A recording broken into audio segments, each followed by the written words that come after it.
Am I being detained? No, you're not being detained, no. See you later then. But you can't go through there. You're harassing me. I'm not harassing you. I'm trying to walk away. Okay, I'm going to go this way instead then. No, I'm going to go to the bus stop. Okay? Leave me alone. Welcome to the UK Assessor, your go-to spot for analysing real-life interactions between the public and law enforcement. Here, we break down the law, the behaviour, and the context so you can understand your rights, what officers are accountable for, and exactly where the boundaries lie. This episode is brought to you by Auditor. Make sure to check the link below, subscribe to his channel, and give him the recognition he deserves. In today's episode, Ed is stationed outside a university campus with nothing more than his camera, yet that's enough to draw a full response from the officers. Right from the start, they don't explain the situation clearly. Instead, they set the tone first, framing Ed as a potential problem before offering any reason. What unfolds isn't shouting or drama, it's calm, deliberate questioning. Ed systematically forces the officers to clarify exactly what they think is done. Every time they rely on vague suspicion, he demands specifics. Every time they suggest a claim of authority, he makes them confirm it on the record. The longer the exchange continues, the harder it becomes for them to justify why they even stepped in. Alright, are you guys here for me? Yeah, hi. Oh, why? Can you maintain your distance there? Can. Of course, yeah. And also identify yourselves. Did you just switch your camera on? Yeah. Alright, please don't delete that. I'll be requesting a copy, alright?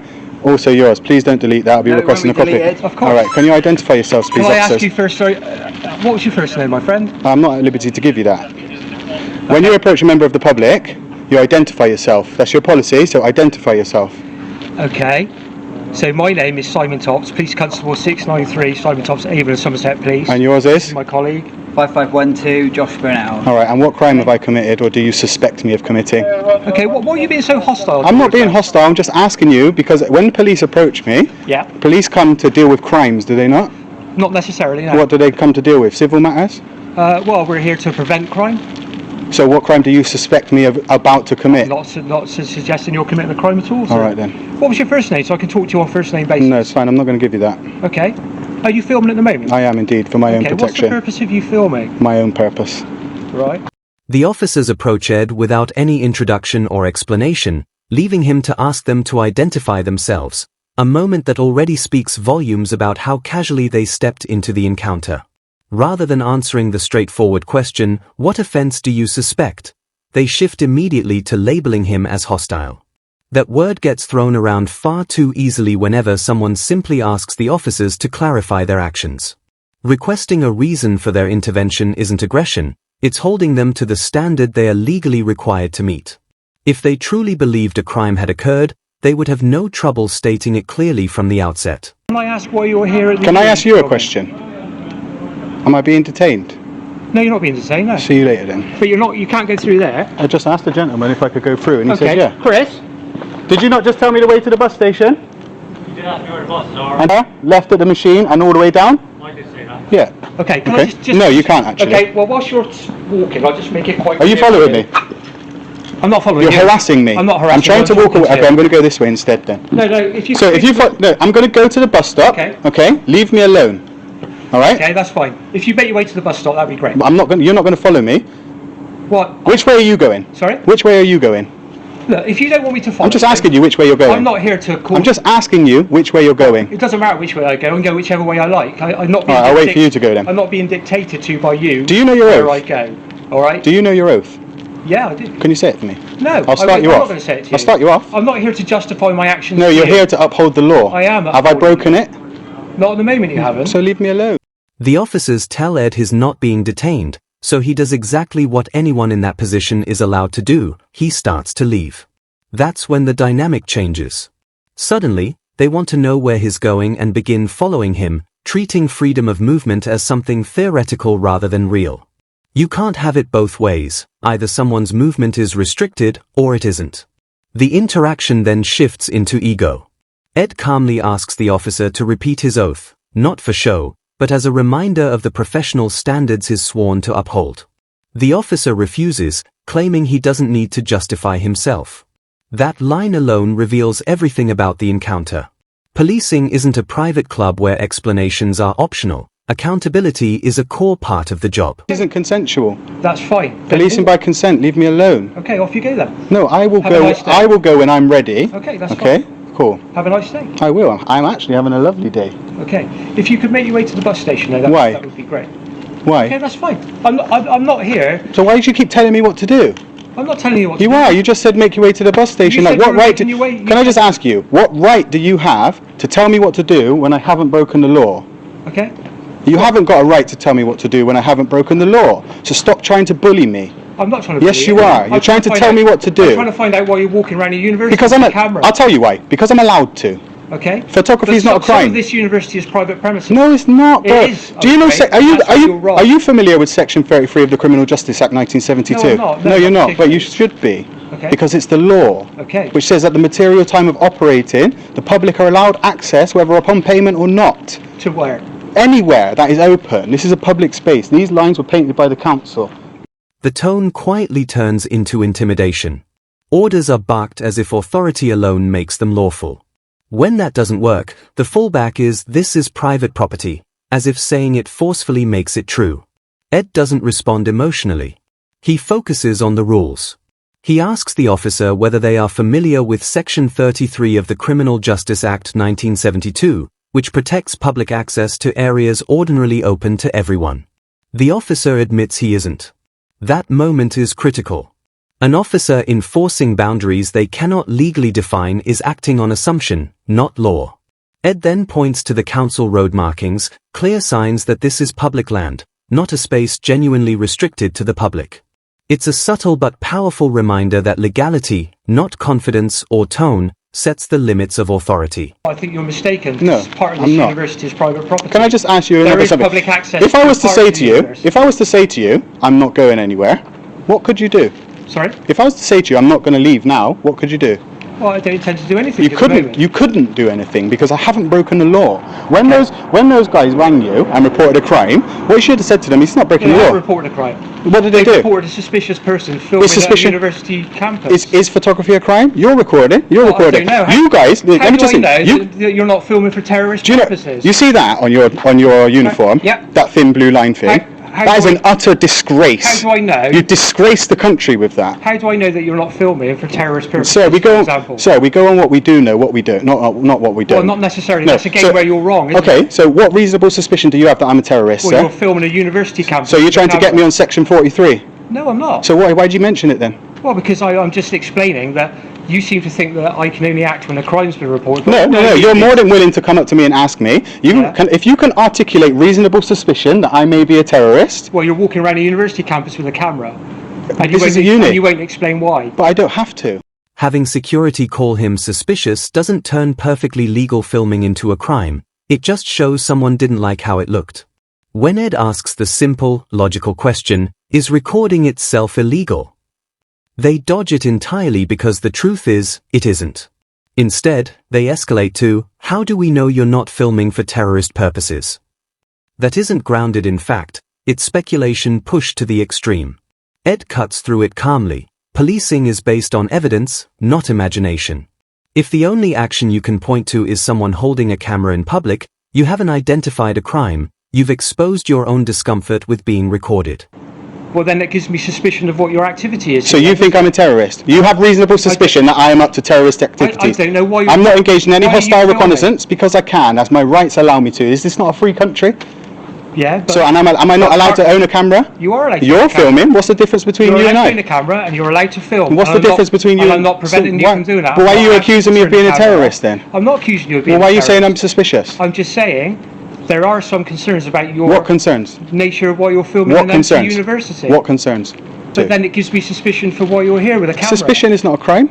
No, but it gives me grounds to do certain things if I feel it necessary. Are you threatening me? I'm not threatening you. I'm what do you mean explaining then? what the law is. Well, you don't know the law because that's not Well, right. I think I do. Well, tell me what reasonable suspicion you have. Well, why are you filming a university when it's I'm not closed telling you. with a camera? I'm not telling you. Okay, well then I'm suspicious. That's fine. You can be suspicious. I can, yeah. Yeah, you can. But then I can also act on that suspicion No, you if I can't. feel it appropriate. You can. Yeah, you can, and I'll sue you.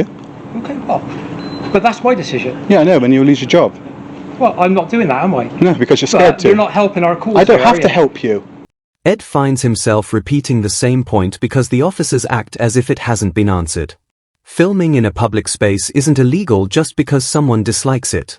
He even points out the obvious contradiction. They are recording him while claiming his camera is inherently suspicious.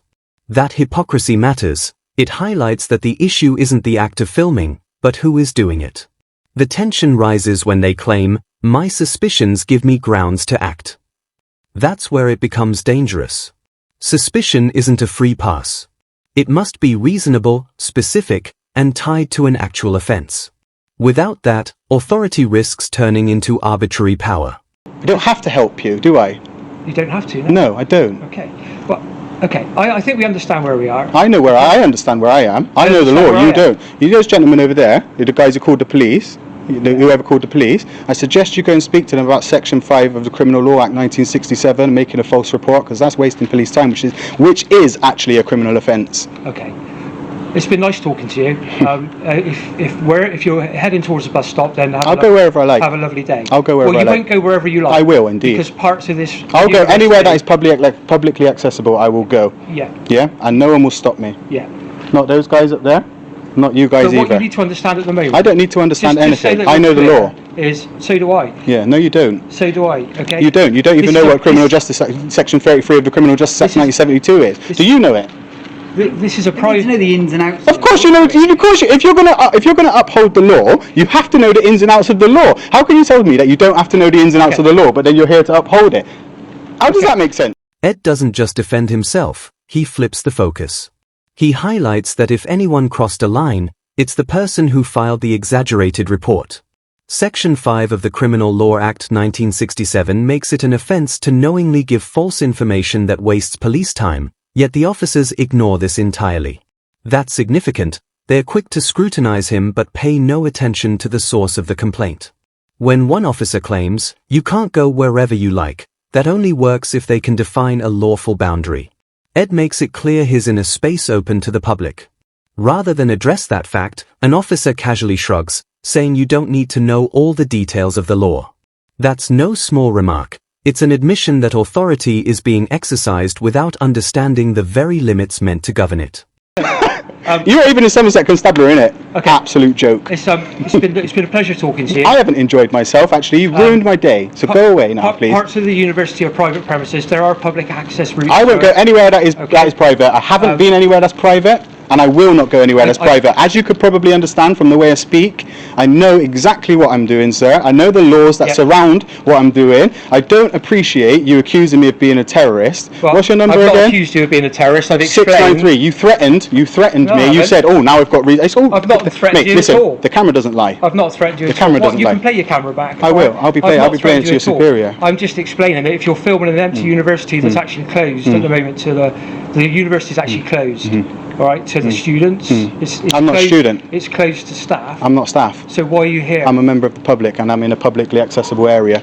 Right. That's why I'm Okay. here. Well, that's fine. If you want to film I know it's fine. in open public spaces. Yeah, and I'm allowed. That's fine, but Yeah. you won't be filming inside buildings. I don't want to film inside a okay? building. And if you trespass in private property, It's a civil matter. Are you telling me that you're going to do something for a civil matter? I will do. Okay. Okay. Cool. When the officers shift to a what-if scenario, claiming that if Ed trespasses or records inside buildings, they'll have to act, they're reaching for a situation that hasn't occurred to justify pressure in the moment.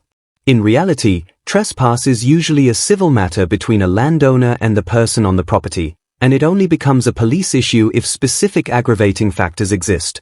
You can't threaten enforcement in advance over a hypothetical civil dispute.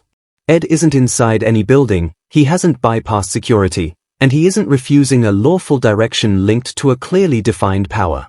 The attempt to preemptively assert authority falls flat because none of the legal conditions for action are actually present. And that's If the another security complaint. asks you to leave a private They premises and you but I refuse, haven't been on private property. and you refuse But I haven't to, been on private property. then I'll have Sir, to consider listen. my powers under the breach of the peace. Oh, so now you're threatening me for a crime that listen, what part of my behaviour is threatening or abusive? Well, nothing at the moment. Okay, so don't threaten me with something that I'm not hasn't threatening happened you. or that isn't going to I happen. also You know are. the That's law. no. Listen, you're Okay. just threatening me with breach of the peace when a breach of the peace isn't going to happen Well, because one I'm of not my acting in. fundamental roles is to prevent a breach of the peace. Yeah, but there's going to be no breach of the peace because I'm not acting in That's threatening right. or abusive So behaviour. All I'm saying is don't go into private I could- premises, listen, don't film in the how many buildings. times do you want to say that? Okay, otherwise. How many times do you want to say that, considering the fact that I said and then I'll have to support them to prevent a breach of the peace, is all I'm saying. Well, that's fine. You And could that's do, me knowing my law. That's fine. You could do that, but Yeah, I promise can, you that if the course of action that you've just stated happens, I'll sue you. Well, that's fine. You're entitled to sue me. And I'm going to make a complaint. 3 complaints in this 8 minutes 46 seconds, and 3 complaints about you. You're smart for keeping your mouth shut. Yeah, that's fine. All right. You can complain. See you later then, guys. Go. Okay. Be gone. Suddenly, the officer raises breach of the peace as if the mere mention gives weight to the situation. That power isn't a tool to bolster an argument. It exists for moments when violence is imminent or someone is genuinely at risk. Ed asks the crucial question: what has he done that's threatening or abusive? The officer admits, none at the moment. That response settles it. You cannot warn someone about a breach of the peace while simultaneously acknowledging there is no threatening behavior. If there's no aggression, no volatile crowd, no immediate risk, invoking breach of the peace isn't preventative policing, it's a misuse of authority. No need to be rude. I'm not being rude. Okay. Plus, is rudeness a crime? Is it a free country? If I would like to be rude, I'm well within my rights to be rude. Okay? So go away, please, and leave me alone. You're harassing me. Okay, that's fine. Thanks All very right? much. Go away now. Told me I can't record in there, so now I'm going to have to walk round. You inform these guys that photography is not a crime as well, yeah? You educate these guys on the law. No. You're here. You're a public servant. You're here to uphold the law. Yep. These guys have broken the law by filing a false report. They have. Okay? Yes, they have. Okay. Yes, they have. They reported a crime when there wasn't a crime being committed. They made a false report. It is a breach of Section 5 of the Criminal Law Act 1967, and you are failing in your job right now, Okay. officer, Well, constable. Thanks very much. It's been very nice talking to you. If you can maintain yourself on the public places, I'll go wherever I like. Thank you. You know what my position is. I'll in go relation wherever. to Yeah, you made threats. You made a threat of I've not made a arrest. threat. You did. You made an illegal threat of arrest. Bullies, guys. What stands out at the end isn't confrontation, it's avoidance. After all the suspicion, questioning, and veiled threats, the officers shift their focus to security, leaving Ed largely unchallenged. The original report that triggered the response goes unchecked. There's no clarification, no correction, no acknowledgement of exaggeration. That silence speaks volumes. If the foundation of the encounter were solid, it wouldn't need to quietly walk away. There's also a subtle change in control.